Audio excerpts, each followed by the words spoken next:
Damai Tuhan beserta saudara, damai Tuhan di dalam Tuhan Yesus Kristus yang telah mati di atas kayu salib bagi saudara dan saya, bagi dunia ini di dalam cinta kasih.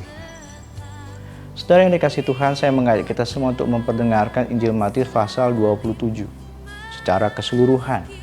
Dan saya akan memperdengarkan melalui ayat 32 hingga 37 dan dilanjutkan dengan ayat 55 hingga 56. Sebelum kita memperdengarkan Injil Tuhan, mari kita berdoa. Ya Yesus, Tuhan dan penyelamat kami, yang telah menjalani derita sengsara, yang telah menjalani penyalipan hingga mati di atas kayu salib. Saat ini, di dalam keheningan hati kami kembali hendak merayakan iman kami, bahwa Tuhan telah rela menjalani derita sengsara hingga mati di atas kayu salib demi kami semua. Untuk itulah kami mohon agar Roh-Mu menolong dan melayakkan kami, hingga kami percaya dan beroleh kekuatan untuk memberlakukannya, hingga keselamatan yang dari Tuhan memancar dan mewujud di dalam kehidupan kami. Di dalam nama Yesus Kristus, Tuhan dan penyelamat kami berdoa. Amin. Saudara yang dikasihi Tuhan, Injil Matius pasal 27 ayat 32 hingga ayat 37. Ketika mereka berjalan keluar kota, mereka berjumpa dengan seorang dari Kirene yang bernama Simon. Orang itu mereka paksa untuk memikul salib Yesus.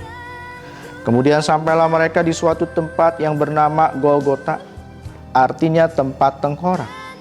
Lalu mereka memberi Yesus minum anggur bercampur empedu.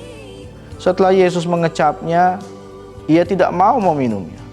Sesudah menyalibkan dia, mereka membagi-bagi pakaiannya dengan membuang undi. Lalu mereka duduk di situ menjaga dia. Di atas kepalanya terpasang tulisan yang menyebut alasan mengapa ia dihukum. Inilah Yesus, Raja orang Yahudi. Ayat 55.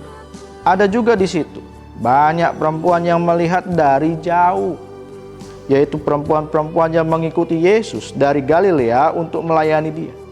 Di antara mereka terdapat Maria Magdalena dan Maria ibu Yakobus dan Yusuf dan ibu anak-anak Zebedius.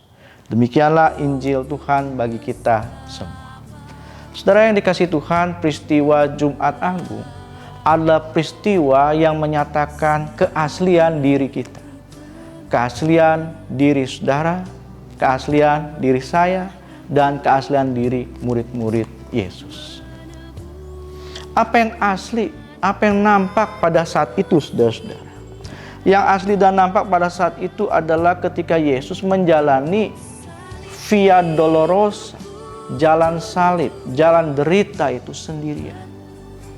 Di mana murid-murid yang hadir dan hidup bersama dengan Yesus, yang telah dipanggil menjadi penjala manusia, sebelumnya adalah penjala ikan. Di mana orang banyak yang pernah menikmati mujizat dari 5 roti dan 2 ikan. Di mana mereka yang pernah berseru menyambut Yesus masuk ke kota Yerusalem, Hosana, Hosana bagi anak Daud di tempat yang maha tinggi. Ternyata tidak ada. Yesus saat itu, Jumat siang itu, seperti seorang penjahat. Yesus diadili, Yesus dijatuhi hukuman. Siapa yang menjatuhkan hukuman itu? Orang banyak. Mungkin di antara mereka adalah mereka yang pernah menikmati mujizat dari Yesus. Mungkin di antara mereka adalah orang-orang yang pernah berseru, Hosana, Hosana, bagi anak Daud yang menyambut Yesus. Mereka semua ikut ambil bagian di dalam menyalibkan Yesus, hingga Yesus pun mati di atas kayu salib.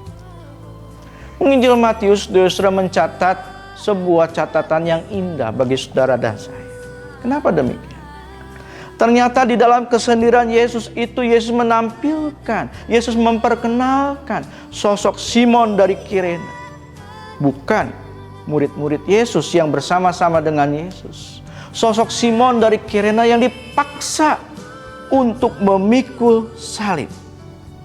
Mereka memaksa untuk memikul salib Yesus. Kenapa? Yesus tidak kuat lagi. Simon dari Kirene, saudara-saudara, pasti terkejut.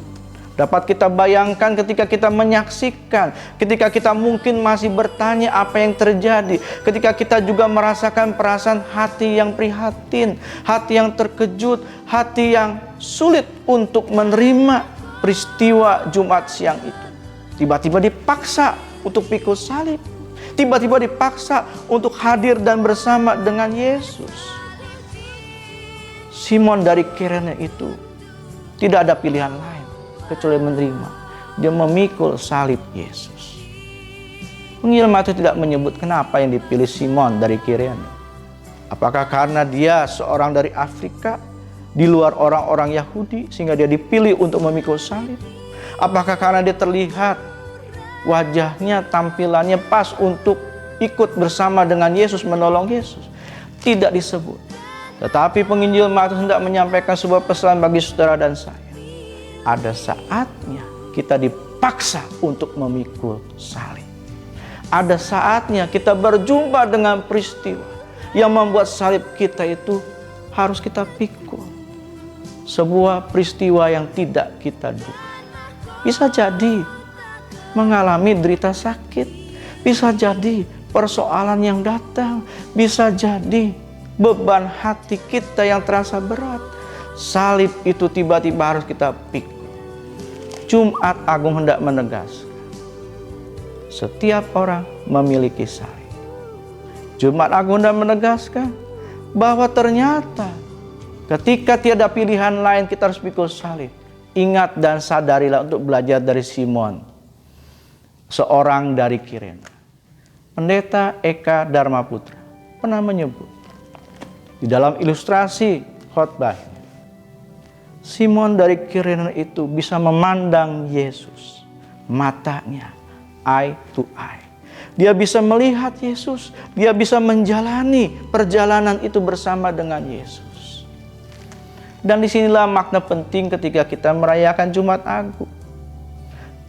Ketika murid-murid tidak ada, di situ ada Simon dari Kirene. Artinya apa, saudara?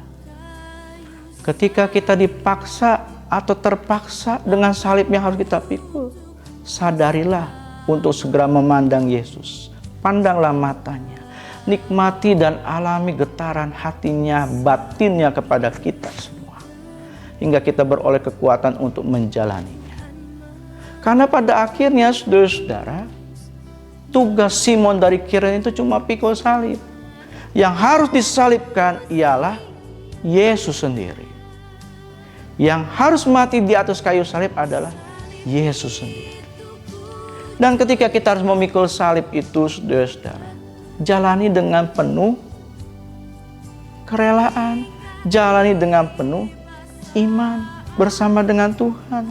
Hingga akhirnya kita beroleh kekuatan untuk menjalani itu semua. Saat ini kita merayakan Jumat Agung, saudara-saudara, di tempat kita masing-masing. Ketika kita masih dalam sebuah komitmen kita untuk mendukung, memutus rantai penyebaran COVID-19. Dan ketika kita merayakan Jumat Agung bersama dengan kerabat kita, keluarga kita, maka kita semua hendak diingatkan bahwa kita merayakannya tetap bersama dengan Yesus. Merayakan dengan Yesus, saudara-saudara, berarti kita merayakan bahwa Tuhan tidak pernah meninggalkan kita. Tuhan dekat dengan kita. Dan kalau Tuhan dekat dengan kita, maka segala sesuatu yang kita lakukan jangan sampai membuat hati dan hidup kita jauh dari Tuhan. Apa yang bisa membuat kita dekat dengan Tuhan? Kesediaan kita pikul salib. Kesediaan kita untuk tidak berkhianat kepada Tuhan.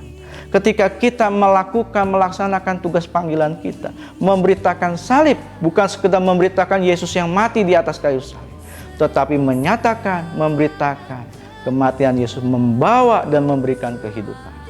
Membawa dan memberikan kehidupan itu adalah sebuah kekuatan di Jumat Agung itu.